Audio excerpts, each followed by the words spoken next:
Allah Maha Pemberi rezeki.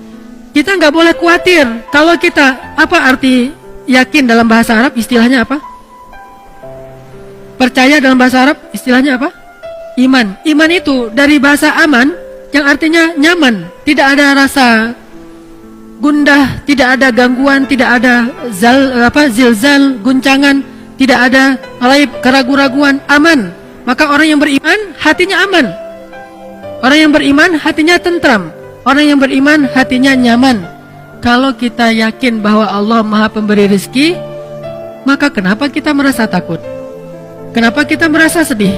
Kenapa kita merasa khawatir? Kenapa kita merasa gundah? Kenapa kita merasa was-was? Kenapa? Berarti kita tidak benar-benar yakin Allah Sang Pemberi rezeki. Kenapa khawatir? Allah kan yang ngasih rezeki. Kenapa kita harus ngebela-belain banget sesuatu yang Allah benci? Kita ambil sesuatu yang Allah larang demi mendapatkan sesuatu nasi, katanya ikhtiar. Padahal Allah yang memberi rezeki, bukan pekerjaan, bukan seseorang, bukan siapapun, tetapi Allah lah yang memberi rezeki. Sehingga orang yang yakin kepada Allah bahwa Allah itu Maha Pemberi rezeki, dia tidak akan, pikirannya itu nggak akan kemana-mana, nyaman.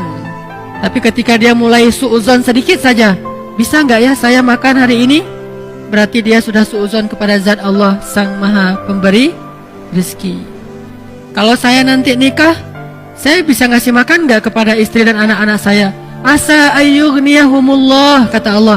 Allah yang akan mencukupkan kebutuhan mereka. Yughni bukan cuma cukup, memperkaya mereka. Ngapain lagi khawatir? Yang penting laksanakan perintah Allah. Kalau Allah bilang kerja, ya kerja. Allah bilang cari yang halal, ya cari yang halal. Setelahnya nggak usah khawatir. Maka belajar akidah itu nomor 1 dalam agama. Namanya fiqhul akbar, fikih terbesar. Baru setelahnya ada fikih asghar, yaitu ibadah dan muamalah. Fikih yang paling besar, orang Indonesia itu jarang belajar. Baru masuk ke musola, ke masjid, anak kecil baru TK atau SD langsung diajarkan tentang sholat, fikih kecil. Diajarkan tentang akhlak, fikih kecil. Sedikit yang diajarkan tentang akidah, yang itu adalah fikih besar. Sehingga walaupun dia udah sholat, walaupun dia udah tahu tentang ibadah, tapi dia belum punya keyakinan yang kuat sehingga gampang galau. Muncullah generasi galau. Kenapa? Nggak ada akidahnya. Coba lihat di Mekah, ayat-ayat yang turun di Mekah, apa isinya? Akidah akhirah, akidah akhirah, akidah akhirah. Iman kepada Allah, iman kepada hari akhir. Itu aja terus isinya. Baru nanti setelah di Madinah muncul sholat yang sudah 5 waktu. Walaupun dia menjelang hijrah ke Madinah, sholat 5 waktu, kemudian puasa, kemudian zakat, kemudian jihad, kemudian menutup aurat, hijab, kemudian haji, umrah di Madinah. Kalau sholat menjelang Madinah, walaupun sholat itu udah ada sejak awal risalah, tapi dikonsep dalam bentuk 5 waktu menjelang ke Madinah. Intinya syariat itu baru muncul setelah sampai di Madinah. Sebelumnya akidah akhirah, akidah akhirah. Coba lihat ayat-ayat tentang yang di juz amma, rata-rata akhirah, akidah. Ini menunjukkan bahwa yang harus kita bangun terlebih dahulu adalah jangan suuzon sama Allah. Kalau kita udah nggak suuzon sama Allah, insya Allah kita nggak akan suuzon sama manusia. Kita tidak akan menjelek-jelekkan manusia. Kenapa? Bagaimanapun juga dia adalah ciptaan Allah. Makanya salah satunya yang paling gampang, misalnya Allah Maha Pemberi rezeki. Udah, kenapa ragu? Kenapa kita bilang ini jangan, ini nggak boleh, pekerjaan ini haram, tapi keuntungannya gede? Berarti makin gede dosanya. Udah, tinggalkan saja pekerjaan ini, ambil pekerjaan lain yang halal. Terus saya mau makan apa? Ini nggak yakin sama Allah nih, iftira.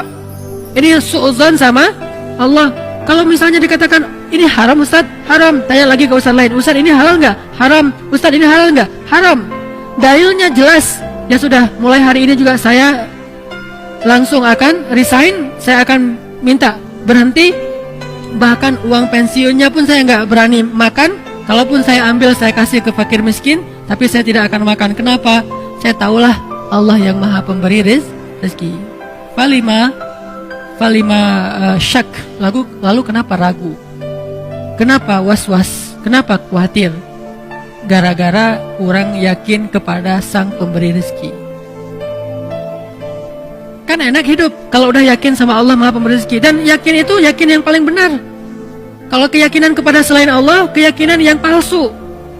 Hari ini kita mendapatkan bukti, besok udah nggak ada lagi bukti itu. Dia sudah mengecewakan. Tapi kalau yakinnya kepada Allah, Allah Maha benar. Kita sering mendengar itu, Shadaqallah. Bahkan kalau ada orang yang ngaji lupa bilang Shadaqallahul-Azim, kita protes. Tapi kita nggak percaya sama Allah, itu aneh tuh. Ada orang ngaji, kan Shadaqallahul-Azim itu bukan bagian dari ayat ya. Jadi kalau kita habis ngaji bisa bilang Shadaqallahul-Azim itu dengan keras atau pelan. Nggak harus Shadaqallahul-Azim. Itu kan qori. Kan kita nggak harus gitu.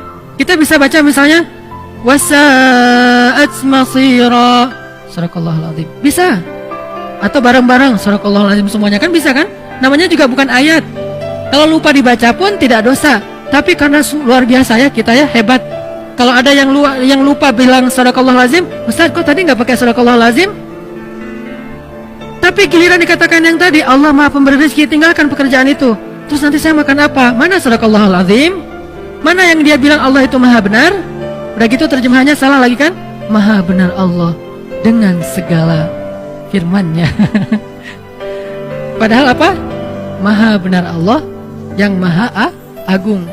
Oh kok gitu Ustaz? Kan udah berpuluh-puluh tahun sejak zaman Soekarno kita udah Maha benar Allah dengan segala firman-Nya. Itulah orang kita, kalau udah jadi kebiasaan nggak mau lagi diubah.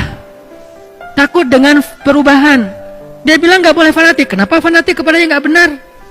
Kenapa nggak berfanatik kepada yang benar?